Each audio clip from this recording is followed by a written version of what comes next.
అరుణాచలంలో మొట్టమొదటిసారిగా గిరి ప్రదక్షిణ ఎవరు చేశారో తెలుసా? ఒకరోజు శివుడు కైలాసంలో తపస్సు చేస్తూ ఉండగా పార్వతీదేవి సరదాగా వెనక నుండి వచ్చి కళ్ళు మూస్తుంది. దాంతో విశ్వమంతా ఒక్కసారిగా చీకటైపోతుంది. వెంటనే దేవతలందరూ శివుడిని ప్రార్థించడం మొదలుపెట్టారు.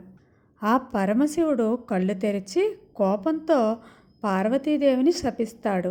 నీ ఆట పట్టించేతనం వల్ల బ్రహ్మ సృష్టికి విఘాతం కలుగుతుంది. కొన్ని క్షణాలు లోకమంతా అంధకారంలో మునిగిపోయింది. నీవు పాప పరిహారం తప్పకుండా అనుభవించాల్సి ఉంటుంది అంటాడు శివుడు. అప్పుడు పార్వతీదేవి శివుణ్ణి శరణు వేడుతుంది. పార్వతీదేవి నన్ను క్షమించండి స్వామి అని ప్రాధేయపడుతుంది. అప్పుడు ఆ పరమేశ్వరుడు, సరే, నీవు తక్షణమే భూలోకానికి వెళ్ళి తపస్సు చేయాలి.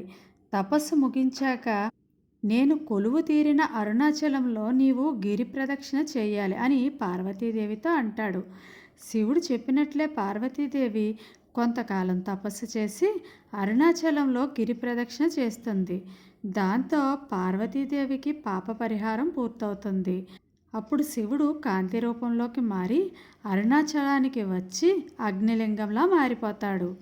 తరువాత పార్వతీదేవి కూడా ఆ అగ్నిలింగంలోనే ఐక్యమైపోతుంది. ఆ రోజు నుండి దేవతలందరూ గౌతమ మహర్షితో పాటు అరుణాచలంలో గిరి ప్రదక్షిణ చేస్తారు. మీకు ఆ పరమేశ్వరుడు అంటే ఇష్టం ఉంటే ప్లీజ్ లైక్ చేయండి. Thank you.